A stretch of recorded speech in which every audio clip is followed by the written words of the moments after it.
the relationship of sexuality education rollout in the UK is sanctioned by the World Health Organization and based on a UNESCO framework document called International Guidelines on Sexuality Education.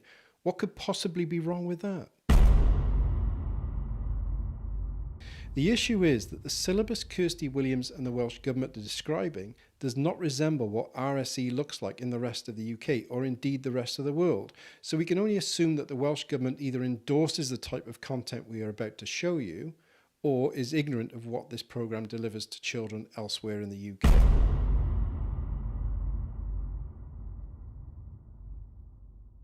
The World Health Organization and UNESCO are rolling these programmes out worldwide in partnership with organisations such as Planned Parenthood and the Sexuality Information and Education Council of the United States, or SIECUS, and also the Kinsey Institute. The big question is, who are they and what are these organisations recommending to the World Health Organization and UNESCO?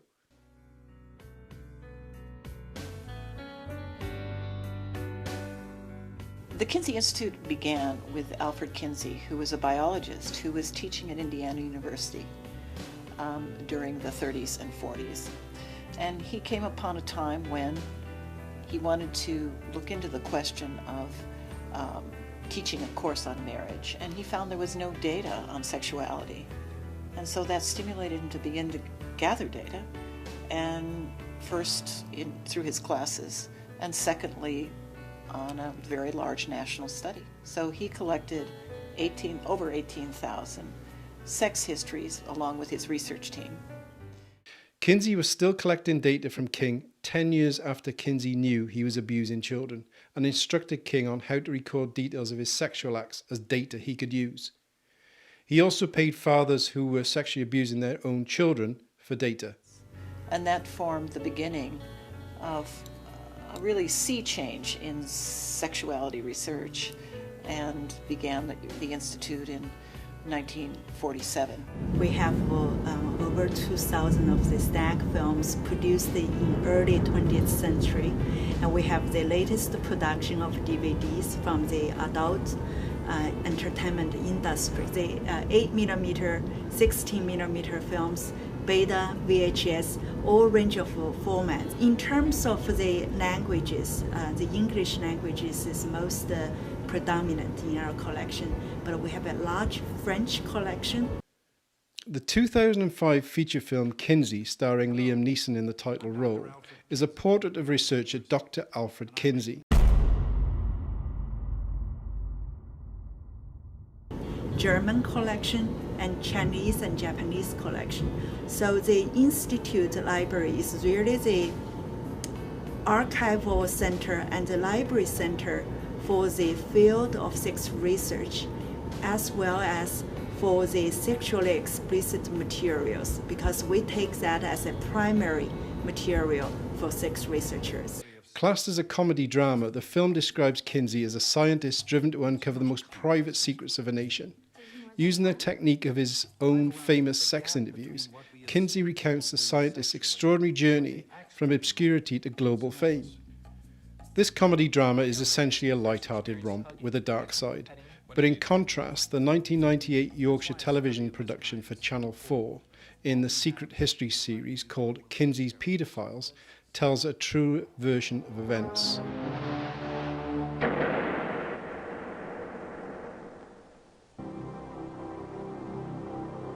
In 1948, a book was published that sparked the sexual revolution.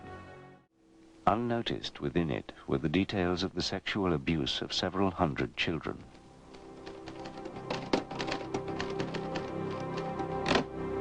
Who were these children? Who were their abusers? And how did the world's most famous sex scientist come to use the details of these sexual assaults as evidence of children's sexuality?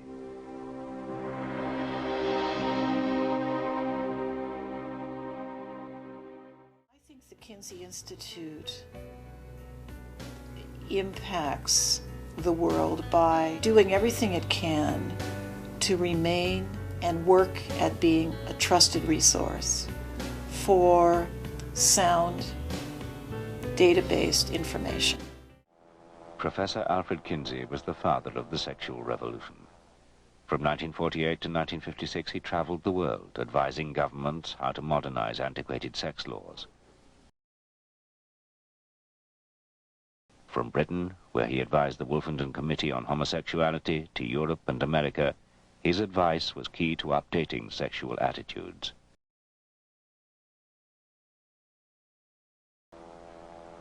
In 1948, Kinsey published the first scientific study of what people do in bed. Sexual behavior in the human male took the world by storm.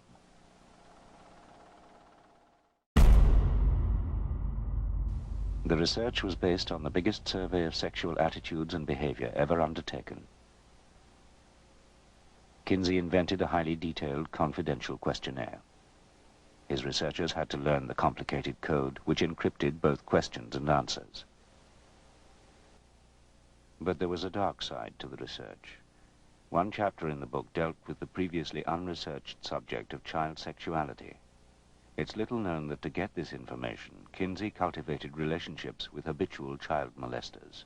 In the early 1950s, a murder trial in Germany linked Kinsey to a Nazi paedophile, Dr. Fritz von Balasek, who raped hundreds of children during World War II.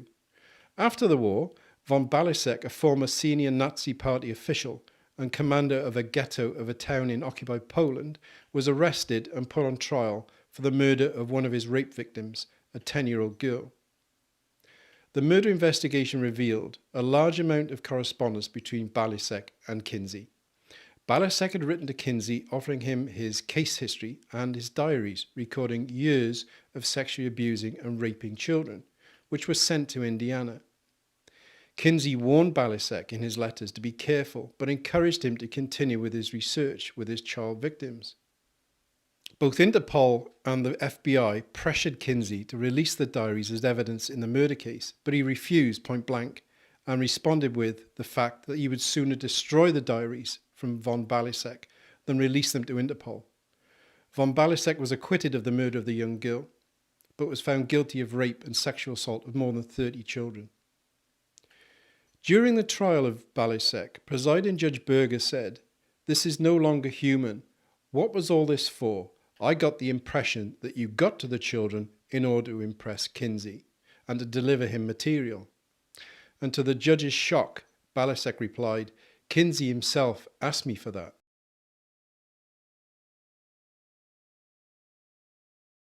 These paedophiles would provide him with accounts of their abuse of children and with their own interpretations of children's sexual development. I think the relevance of doing sex research is to continually question our own assumptions about sexuality, our own knowledge about sexuality, our own actual relevance of what's important to people sexually, and to study that, to be critical about it, and then to make sure we disseminate that information out back to the public. At the beginning of his research, Kinsey saw pedophilia as really beyond the pale. As he collected more and more data, and as he, again, hoped to promote more and more tolerance.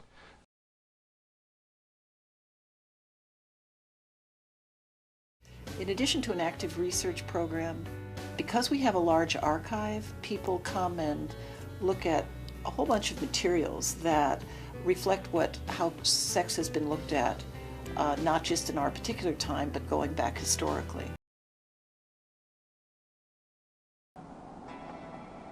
In June 1944, Alfred Kinsey left Indiana on an 1,800-mile trek across the southwestern United States. He was going to a clandestine meeting with a man who was to become his prime source of information about child sexuality. This individual was, I suppose you might say, his interest in sex was his main hobby in life. Anything was a sexual object for him. He was interested in having sex with men, women, and children, and animals. And he just was curious to see what would happen. His first sexual contact was overt intercourse with his grandmother. He had looked up his family tree. There were 30 I forget how many, 33 or 38 members. He had had almost all of them.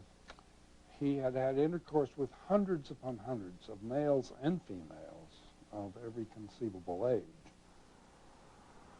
My memory is that it's exceeded 600 for both boys and girls, and we haven't yet got to maturity. The man was a U.S. government land examiner called Rex King. To protect him, Kinsey gave him the code name Mr. Green. His job took him across Arizona and New Mexico, trips he used to prey on children. He molested at least 800 boys and girls, recording the details in explicit handwritten diaries. He was going to a clandestine meeting with a man who was to become his prime source of information about child sexuality. His prime source of information about child sexuality. Kinsey was still collecting data from King 10 years after Kinsey knew he was abusing children and instructed King on how to record details of his sexual acts as data he could use. He also paid fathers who were sexually abusing their own children for data. Kinsey was told about Green by his own mentor in sex research, Dr. Robert Dickinson. Dickinson had collaborated with the paedophile for several years and taught him how to record his child abuse in scientific detail. He told him how to measure things and time things, and encouraged him to, he knew he was going to do his ordinary behavior anyway. Dickinson couldn't have stopped him from being a pedophile.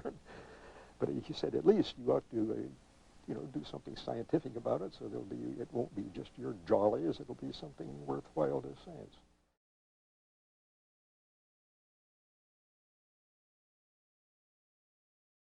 Experimented with baby. Penis 1.7 inches by 3 inches. Stiff immediately. Throbs in 3.5 minutes. Green's diaries were a highly incriminating record of 20 years of sexual abuse. But Kinsey was tantalized by the prospect of so much unique data.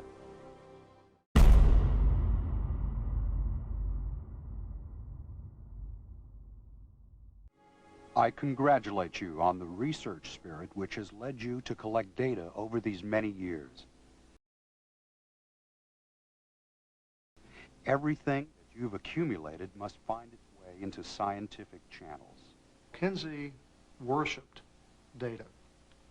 Anyone who could contribute to his aggregate data had a very high place in his pantheon of heroes. And when Kinsey learned about this material, he saw it as a gold mine, as a scientific gold mine that would provide information in an area about which science knew very, very little.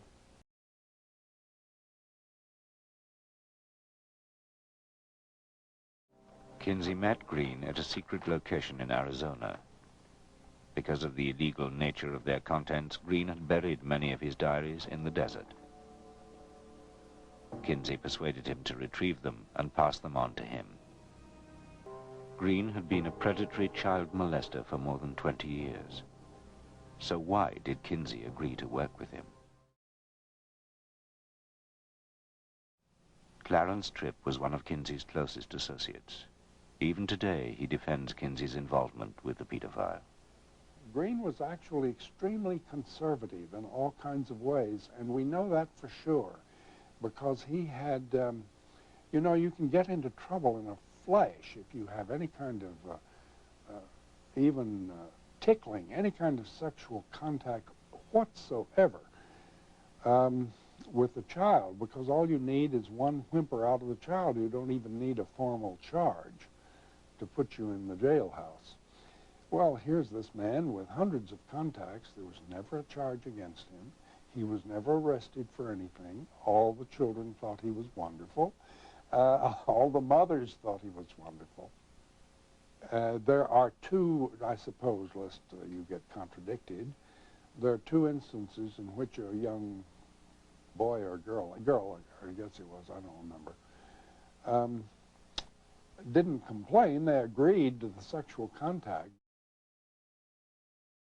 but then they found it very painful and yelled out when it actually took place. This was because they were very young and had small genitalia, and Green was a grown man with enormous genitalia. And there was a fit problem.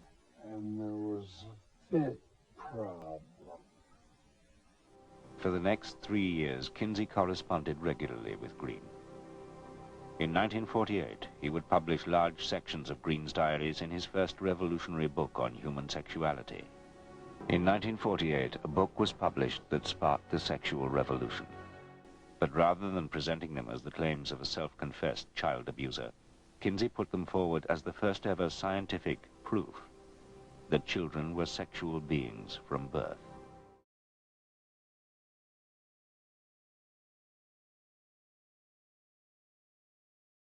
Kinsey was still collecting data from King 10 years after Kinsey knew he was abusing children and instructed King on how to record details of his sexual acts as data he could use.